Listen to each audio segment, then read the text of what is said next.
dedicated to Eastern and Southern Kentucky. This is WYMT Mountain News Weekend Edition. Good evening, I'm Keaton Hall. An Owsley County woman has been charged with murder after a deadly car crash.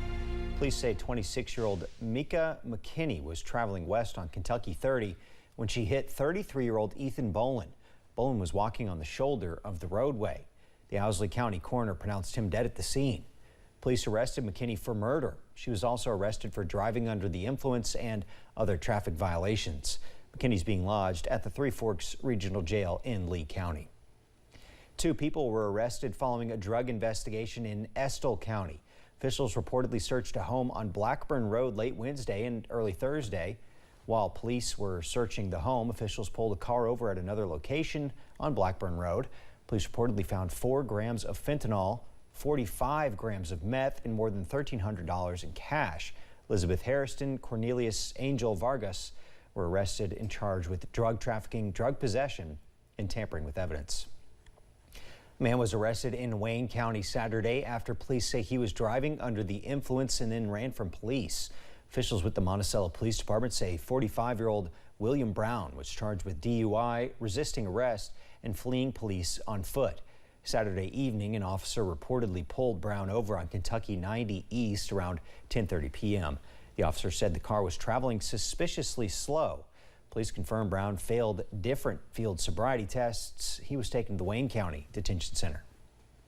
And an unwelcome sight in Knott County last night. Here's some pictures of some floodwater in Hindman. That's near downtown. You can see a few familiar landmarks there. We received these photos from the Troublesome Creek Times newspaper.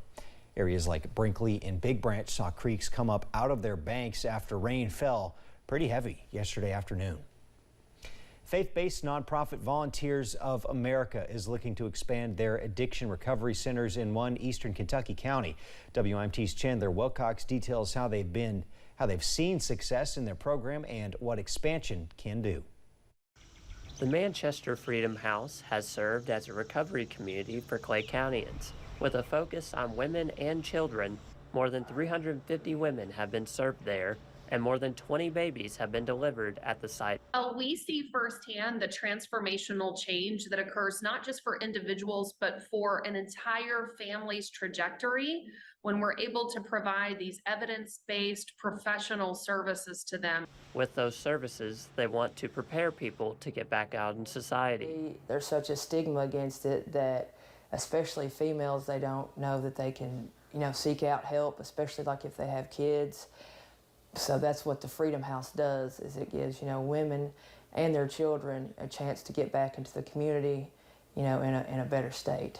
Having reached capacity limits at times, Volunteers of America wants to expand with a transitional home that gives them a safe place to stay when going back into society.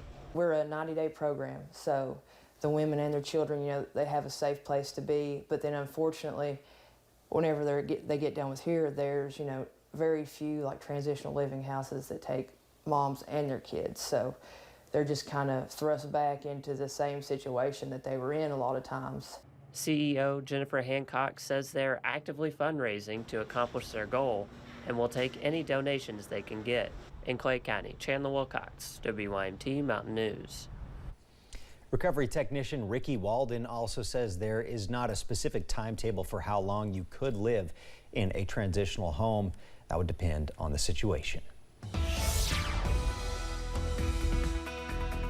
Well, the big story as we close out the weekend, the hazy skies are back across the mountains. Here's a live look right now over at Buffalo Mountain, and as you can see, the smoke continues to push into the region. That current temperature 81 degrees over at Buffalo Mountain, and more smoke is on the way as we go into this evening, also as we go into tonight. And most of us are dry, but we are watching out for more hazy skies as we close out your Sunday.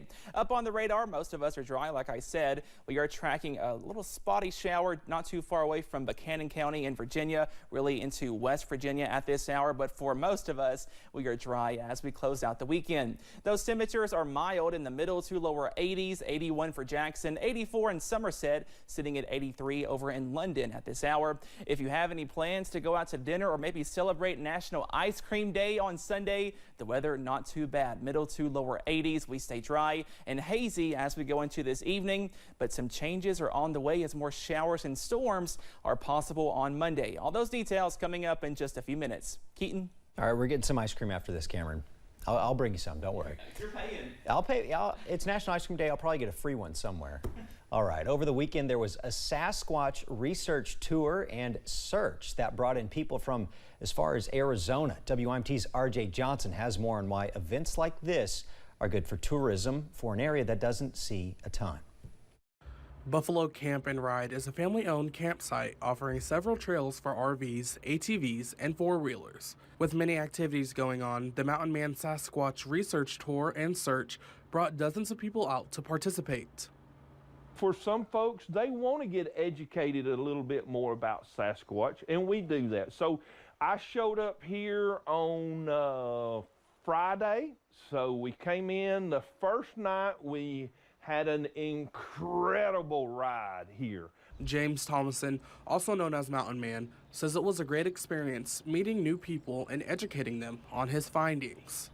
And that's what's happened here at Buffalo Camp and Ride. I came up here a stranger, and I leave a child. I mean, I'm one of their kids now.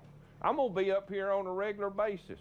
Co-owner of Buffalo Camp and Ride, Teresa Gay, says it's also good to bring in people from across the country, but they have bigger goals of being a part of the community. And we just really want people to come in and have a good time. We've met a lot of good people from all over the place.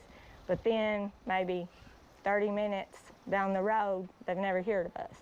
Which is why she wants to continue putting on events to bring the community together so people like Thomason can continue to do what he loves. It's amazing.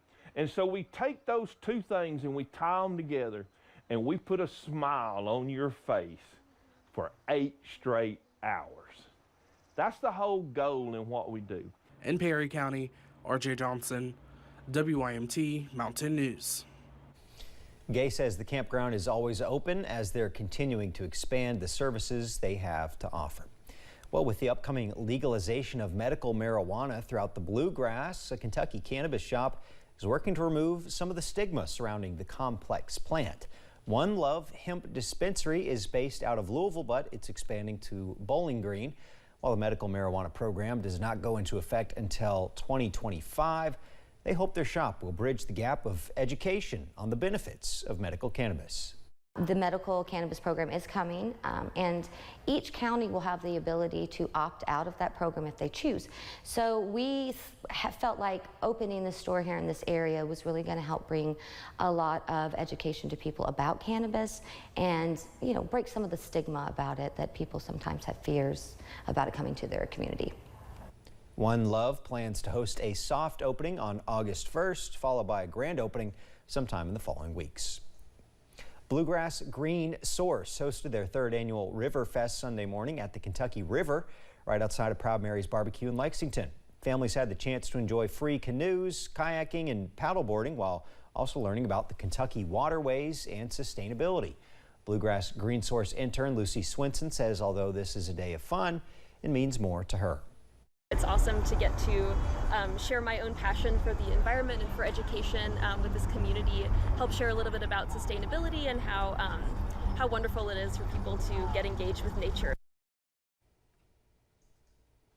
And amidst many summer drownings in Kentucky this year, Green Source was hoping to put an emphasis on water safety and using your life jacket. And some good news for folks in Manchester as an important water line has been repaired. Clay County officials recently said that a problem with the master pit left many people without access to water. Now with the repaired line, officials say their tanks will start filling up and people will regain access to their water soon. The system is under boil water advisory though. Anyone in the area that needs water can go to the Froggertown Fire Department, Burning Springs Elementary, or Greenbrier Presbyterian Church. Distribution is going to go until 8 p.m. tonight. Today, the 2023 Barbasol Championship is wrapping up in Nicholasville. But the future of the tournament at Champions at Keene Trace is uncertain, coming as a disappointment for golf fans in the Commonwealth. In 2019, the PGA Tour announced a 5-year extension to keep Barbasol in Kentucky. However, another extension has not been announced as of right now. For Kentucky golf fans, the accessibility and locality of the tournament is a large incentive for actually going. Many of the attendees say they traveled an hour or less. Well, there's soon going to be a new entertainment option in eastern Kentucky. 74,000 square foot gaming facility is growing closer to completion in Ashland. Sandy's Gaming is a sportsbook betting lounge, including more than 700 slot games, 3 movie theater-sized screens for watching horse racing and other sports. The company estimates it will create millions of dollars of economic impact for the area.